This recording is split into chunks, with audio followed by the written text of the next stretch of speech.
Hello and welcome back to another episode of Black Hair in the Big Leagues, you guys. I'm looking at greatness today. The buzz and the positive vibes around this woman today is just out of this world. Let me give you a breakdown of some of the things that she has done. Let's see, previous Broadway credits include Godspell Revival, Hollar If You Hear Me, The Color Purple as Nettie, and was Tony nominated for her role as Kanisha in A Slave Play. Y'all, she's been seen in When They See Us, Mahalia, One Night in Miami, and Lovecraft Country, just to name a few of the things that she's done. And she's currently starring as Nellie in Paradise Square on Broadway. Y'all, please help me welcome Broadway Gold, Joaquina Kalukongo! Hi, Salisha. Thank you for having me. Oh, I'm so happy to talk to you. I've never gotten to meet you in person, and I'm so glad that I get to talk to you now. How are you today? How's your heart? My heart is good. I'm good. I'm happy. I'm alive. I'm healthy. I can't complain. We'll take that. We will take that. I will say, I was reading my favorite bougie magazine. Like, it's not like my outwardly favorite magazine. It's just my secret guilty pleasure, Town and Country. And I don't even know you, Joaquina. And I turned the page and there you were. And I felt like, Mama, we made it. That is how I felt. I was like, oh, we did that. You didn't even know me. Yes. How has it been being in Paradise Square so far? How's it going? Oh my goodness. It's been so much fun. Like, the cast is phenomenal. The music is amazing. It's a joy to be able to perform this story, this New York story in New York City, and to have Broadway be back open. I mean, people are coming from everywhere, New Hampshire, Texas, Chicago, coming to see the show. So we're just grateful. We're grateful that people actually are coming. Oh, I did have tickets a few weeks ago, and that was the first night that, like, I think some COVID stuff was happening. I'm not sure, but you guys were closed that night. And so we were turned away just for that night. How are things now? Are people okay? Are you guys okay? We are okay. Oh my God, this is the most resilient bunch of people I have ever had the pleasure of seeing. Like, truly. It was rough though. We had to close for 10 days. I was one of the first couple of people to catch it. So just learning how to, I was like, you go into panic mode. Like, am I going to be able to breathe again? Can I sustain these things again? Can I move again? Am I going to get a cough? Am I okay? Yeah. Right. Am I okay? And gratefully I am. I have wonderful doctors. People look at you, check you out. It's amazing. It's really amazing. And I'm, vaxxed, everything. So it was relatively mild. So. Oh my gosh. Yeah. I was so nervous. I went across the street at Glass House afterwards, and there were some people who were supposed to be in that theater, and they were like, yeah, not happening tonight. And I'm just so glad that you guys are okay. And also, did you have COVID before, during the pandemic? No, this was my first time. I have been protecting myself for a long time, and I was like, oh, in Jesus' name, I got the Rona. I got the Rona this time around. Literally season 5. And I'm asking you because I just got it for the first time last month. I'm like, how did we get almost like 3 years in? That's what, Right. And it's scary. It's like, am I going to die or is it the sniffles? So I'm glad that you are okay. And that everyone is okay. How does it feel? Because I'm sure you've heard. I've not gotten to see you yet, and I'm gonna be coming in soon so I can like celebrate. They're like half the cast of Beautiful's in the show. I was in Beautiful. I'm like, oh my friends, I can't wait to see you guys up there. There's a lot of talk about you. You've heard, I'm sure. Word on the street. Oh no! Oh goodness! I hope it's good, y'all. Can you imagine if I brought you on here and was like, oh man, people are talking mad shit. Up your game, girl. Girl, you need to up your game, honey. No. quite the opposite. People are saying that you're bringing down the house. And I'm just trying to figure out, like, how does that feel? How are you able to go on stage every night knowing that there's an expectation and there's a standard, and like to continue doing that? What is your headspace to be able to be consistent and continue to do the work? And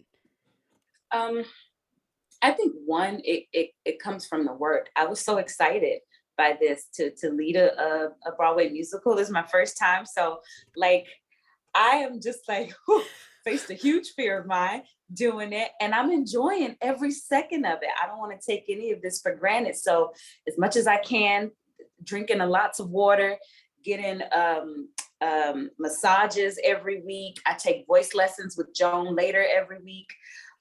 Who's, legend vocal coach who's helped me and has been helping me since May of last year when I found out I was doing it. So, and honestly, it's the cast. I have never met more lovely people in my life. They're so freaking talented. We want to show up for each other. So those days where it's hard, especially those 2-show days where you're like, whew, I don't know if I got this energy today, what we gonna do? And somebody will look at you like, you gonna cut up today or not? And you're like, let's go. Okay. You gonna cut up for what? Right. I don't want to be the one. So I think it's all of that energy and the audience, because they're coming in with so much vibrancy. You can't slack off when they come in with all that hype. You're like, we got to give them a great one. So I think it's just the love for this show. We want to do great, and we want people to have fun in this space. Does Jason conduct? Jason Howland, for those who are listening, Jason Howland, does he conduct each night? Yes, he does. Oh man, is he a fool? Does he behave, Joaquina? He does behave, although he has told us that there will be moments. Oh, see, once he gets comfortable, he gonna be like, "Ooh, I'm gonna throw this in," because he's so freaking talented for his own dang good. It's phenomenal. The way I don't even know. I tell you. I think I came in early one time, and the way he caught it, he just like grieves with us in a way that I have never seen happen on a stage. He's phenomenal. It's stupid. We're so lucky to have him. It's so stupid. I remember I was playing with some other MDs, and they were fantastic. It was my first time on Broadway. I'm like, oh my gosh, everything here is so amazing. I finally made it here. And I was like, oh, so-and-so is so good, who was our director that night. And they were like, oh, you haven't played with Jason yet. I was like, what do you mean? Like everyone is so good, which is true. But then when Jason sits in that seat, he burns the whole building down. He does. Okay, enough about Jason, because he's his own thing. This is not okay, I'm sorry. I'm already a few months in the future. I'm like Tony nominated for Paradise Square. I know that nominations haven't come out yet, have they? No, they come out Monday, I believe. Whew. How are you feeling? I mean, I'm sorry that I just totally put that on. I'm totally projecting. I'm like, okay, how are we doing? Listen, I am feeling fine. I just pray that this show gets as much love as we put into it, because we're out here working hard. So I hope people receive it that way. I can't wait to see what's going to happen. It is being received that way. I am telling from the point of perspective of somebody who hasn't even seen it yet. Just all the love surrounding your show, it feels very special. I cannot wait until I'm in the audience to see it with my own eyes, so I can put together what people are saying versus what is like the reality in front of me. So, I mean, I do want to ask about that though. When did you get into, I hate when people ask me this, but I'm totally going to ask you. Sorry for this generic ass question, but when did you get into Broadway? And did you always know that you were meant for this? It's so interesting. I discovered theater when I was in high school. when I was in middle school, one of my counselors recommended that I go to an audition for a performing arts high school. And it changed my life. I went to Tri-Cities High School. The first thing I saw was Once on This Island, and I had no context for this art form. It was the first time, and I just remember being like, what is happening to my whole body? Look at all of these Black people. Oh my God, like overload. just was like, I want to do that.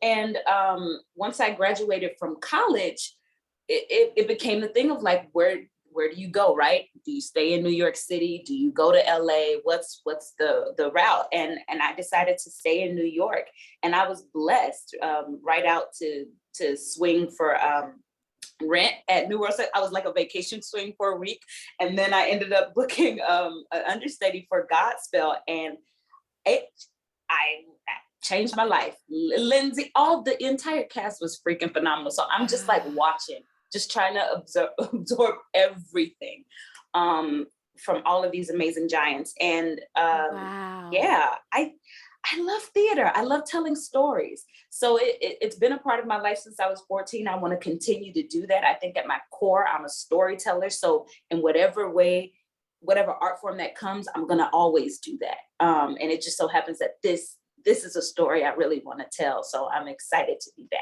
for sure. Wow. Did you know that it was possible when you were like your younger self, your 14-year-old self, that you would be on these major stages and nominated for these big awards and winning awards? And did you know that was possible when you were 14? Not at all. Not at all. I think I was just trying to like learn monologues and like, do a show. Not at all. Like I think we were saved a lot from that, because my high school really just taught us discipline and focus and really making this thing a craft, and realizing that, preparing us for the hard work that it was going to be, a journey. And so this place of arrival, I don't know.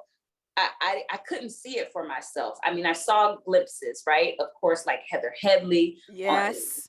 Formed Aida Kayla Shawn's in The Color Purple. You see those Audra McDonald, and you see them, and you go, wait, okay, this might be real. But I don't think it was real for me until I got here in New York, where I could see it every day, be surrounded by it, the environment, and see that it went beyond Broadway. It was off Broadway. It was workshops. It was reading. It's so many other things that I'm like, oh, you actually can make a career out of this.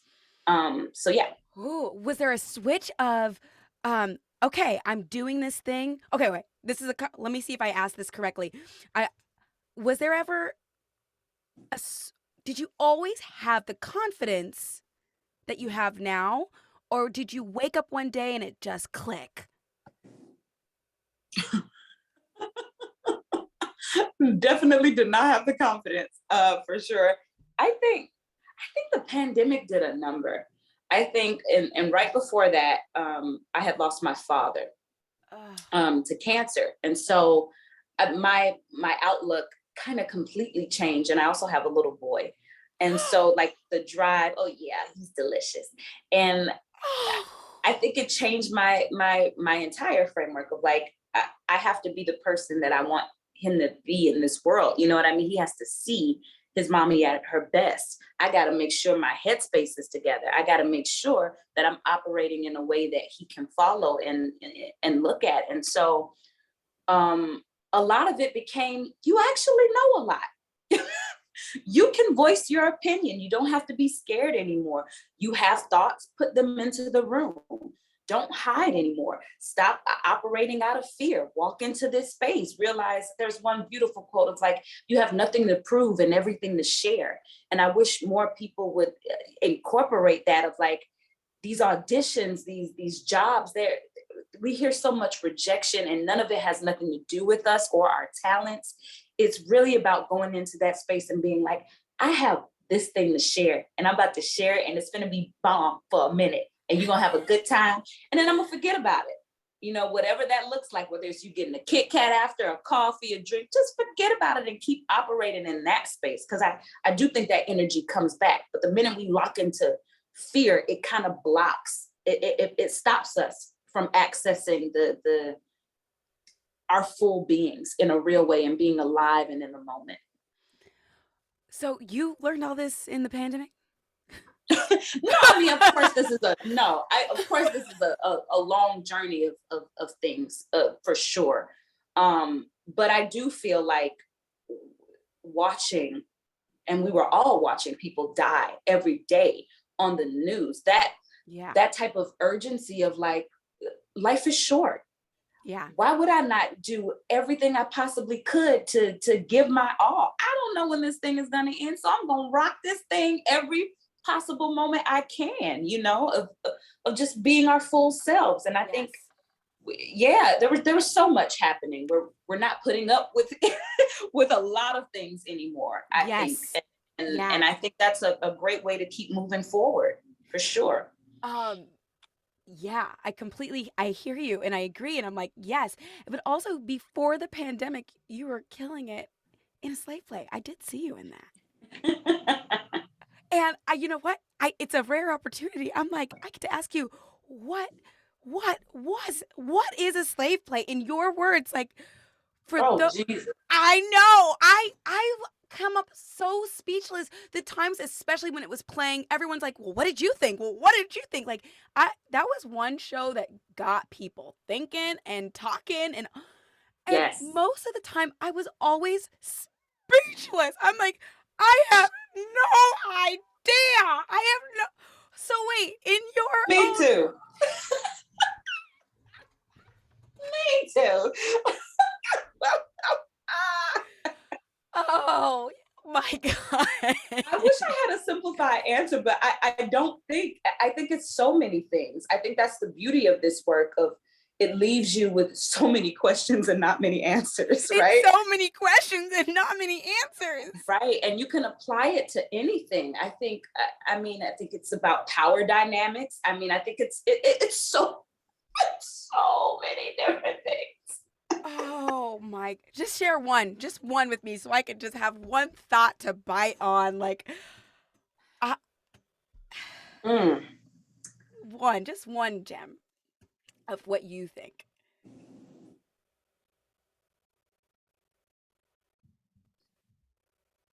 I think, this is so hard. I know. I think it's a bigger metaphor for our collective whole in this country, power dynamics between different racial groups. And I think whether that's in academia, whether that's in relationships, whether that's in your everyday life, walk of life, there's this interesting split that we all have to reckon with within this country, and how we operate, how we move together, whether it's microaggressions, power dynamics, and we all have to pay attention to it. And as much as we believe that it's gone, it manifests in different ways. And it's very interesting to clock those moments when it manifests, and how do you deal and move forward, or not so successfully as we've seen with the couples in this show. Oh my God. It's completely falling apart. But I do think it's a bigger metaphor for just the American story and what that means. Yeah. Okay. All right. Thank you. Thank you because I've always been so speechless. I'm like, well, you know what? I heard that it's a bigger metaphor. You could be like, I feel like I heard that somewhere from Joaquina Kalukongo. You also mentioned being a mother. Mm-hmm. How old is he? He's 5. He's 5? 5, yeah. Oh my gosh. And don't worry, don't answer this question, but I want to ask, how old are you? Because you look like you are 17. I know that. I know you look. You know that black don't crack. You look so bomb. Won't they do it? Yes, they will. I want to know, because like my fiance, he wants a million kids, and I'm like, I don't know. how that's possible with this career of living in New York. How are you doing this? How do you find balance? I mean, truthfully, I'm blessed. I have a great village of people around me. And for me, I don't live in New York per se. I moved back to Atlanta, like right maybe a year or two before I did Slave Play, because luckily my agents are bi-coastal. I can work anywhere. I think we've all kind of discovered that, like, in this pandemic, you can do a self-tape and work out of anywhere and find a place that makes you feel happy. And so for me, the majority of my family is in Atlanta. So I moved back. I needed sunshine, trees, everything. So yeah, that's helped me tremendously. Whoa, was not expecting you to say that. That's bomb. And then while you're doing a show here, you're here in the city. Right. Oh. But I think that old school thing of like, you have to be one place or start, I think that's kind of dying off. I don't think you have to do that anymore to be successful. You can work from anywhere. We're all self-taping from home doing these things, and you really can. Wow. Okay, thank you. That was very inspiring. And I have to ask you about your hair journey, because I see this healthy. You've got a whole lot of healthy texture going on up here. So have you always been natural? Do you straighten your hair? Do you like to wear wigs outside of work? What's your go-to everything? Ooh, I have not always been natural. I have always had very thick hair, and my mom used to cut it off when I was little because it was too much. She would cut it into a teeny afro and was like, nope. And then we finally found a hairstylist, but then they would like perm my hair a lot. So it went through some interesting journeys. And then I had, I'm African, so I had other Africans who would see my hair when it's blown out and being like, not knowing that I know how to speak French, fully we're out here like, we're going to overcharge her. And I was like, okay, let me just, because of my hair, let me just say. Wait, that's really badass. First of all, you speak French? Listen, I can understand it more. Let me not be out here being like, don't ask me, nope. Okay, just a little bit, okay? I understand it enough to be like, no, you're not going to overcharge me for my hair, ma'am. Good on you. Yeah, but my second year of Juilliard, I completely cut my hair off. And I was like, I'm just going to go natural. And maybe it was because that's what we call the dark year. It's like the most stressful year. And so I'm like, you know what? We're just going to free ourselves and see what happens. And I've been natural since. And I love wigs. I love braids. I love twists. I love switching my hair. I love color. I love everything. Some days I want to wear a purple wig. Some days I want some highlights. I just feel like hair is such an expression of yourself. And as much fun as you can have with it, go for it. If it's not damaging your edges, go for it. It's your crown. Do you prefer to wear a wig or be wigged in a show? I prefer to be wigged in a show. I mean, sorry, wear your own hair or be wigged in a show. I think I asked the same thing. Wigged for sure, because protective styles help keep your hair healthy, and constant manipulation. I had that happen for one show I did, and I was like, never again will I do this ever again. And it was very early on. And so I make sure in contracts, you're going to wig me. It's going to be this. Yes. We're not ever dealing with my hair ever like that. What's your wig prep? Ooh, it changes. Sometimes I love this. Tell me, what are the different ones? Sometimes it's cornrows. Sometimes it's plaits. I usually keep it for like a week because I like to deep condition my hair once a week. So I'll rock it for the week.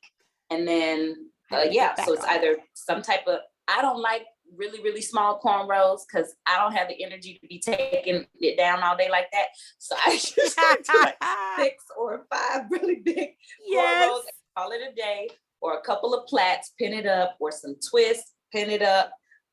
Sometimes I do flat twists. Yeah, but that's it. And even the girls in our show, like they're rocking full on braids under their wigs and everything. So what? Yes. When I say protective style down, this entire cast is ridiculous. We don't play these games. Oh my gosh. Wait, I'm so here for this. And also you're inspiring me because during this pandemic, I had nothing but time. And I watched, I don't know, what's the thing with Octavia Spencer, the show that she did with Madam CJ Walker. There was a line in Yeah. there that was like, you've got the luxury of time or something. So take care of what you got. I don't know what it was, but I was like, I have the luxury of time. Let me take care of what I got. And so I was deep conditioning and all these things, and my hair grew a lot during the pandemic. And now I'm back to real life. And honey, she dry, she frizzy. What are you deep conditioning with? Have you found products that you love? Oh, I have to pull it up so I can make sure I say this name right. But I found this woman on Instagram who does natural hair products, and she has a whole line. Like she has a hydration line, growth line. It's called Sunny and Denby or Denby. Yeah, I hope I'm saying this correctly. But if you go to her Instagram, it's the most spectacular products. I mean, like hair growth oil with all rosemary, everything you could possibly, all the herbs just sitting on the bottom. With the olive oil, you just putting it in your hair. I deep condition it with it once a week. And then, and she has butters and all the juices and berries. I just don't like my hair to be dry. Yeah, because so I will oil it every day. I will spray it with water. I'll do whatever I got to do. Hold on. How do you spell that thing? Sunny and what? So Sunny and it's DENBIGH. GH. Oh yeah, I have no idea how to say that either. Black owned. Yep. We love a black owned. Yes, we do. I feel so inspired by you and so excited for you, and just I'm excited to see all the things that are going to happen for you, and I also cannot wait to see you in this show. I saw you in a Slave Play, and you were freaking fantastic and funny. And people don't let me be funny. I'm like, I'm really funny. You're really funny. Let me be funny. Do you get to be funny in Paradise Square? No. Not really. No. Not really. Not really. Okay. But I will say, I want to ask you before I let you go, if you could talk to your younger self, if you're looking dead at 8-year-old Joaquina, what do you want to say to her? What would you say to her? Oh.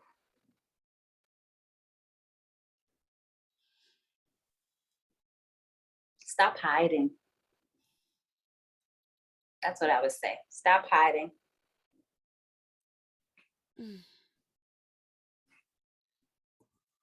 Dang.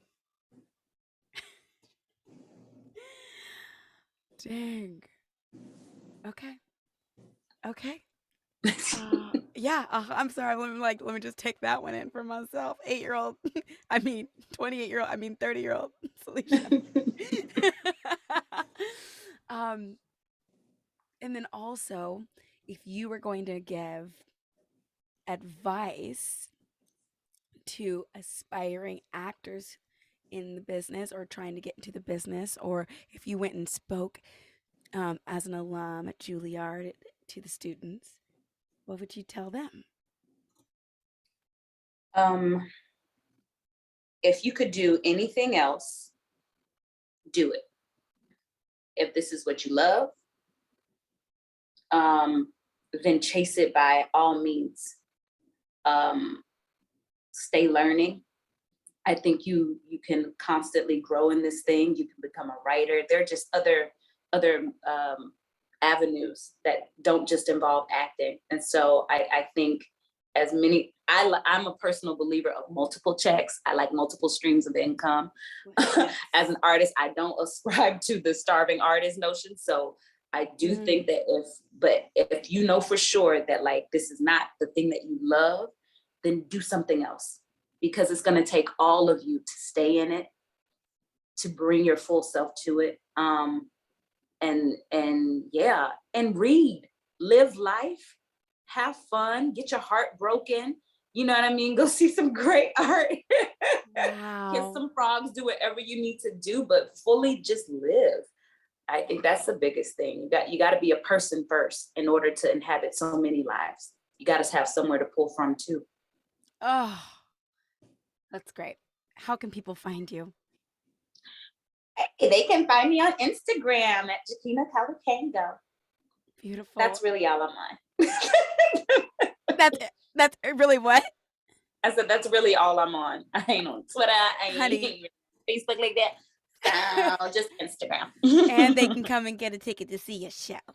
Well, that's true. Come to Paradise Square at the Barrymore Theater on 47th between Broadway and 8th. Please do. You're going to have a good time. She's epic, honey. She's giving you 1863 epicness. Come on! And with that, thank you, Joaquina Kalukongo, for coming by Black Hair in the Big Leagues. You're such a joy. You're so awesome and filled with so much wisdom. Thank you so much. Thank you for having me.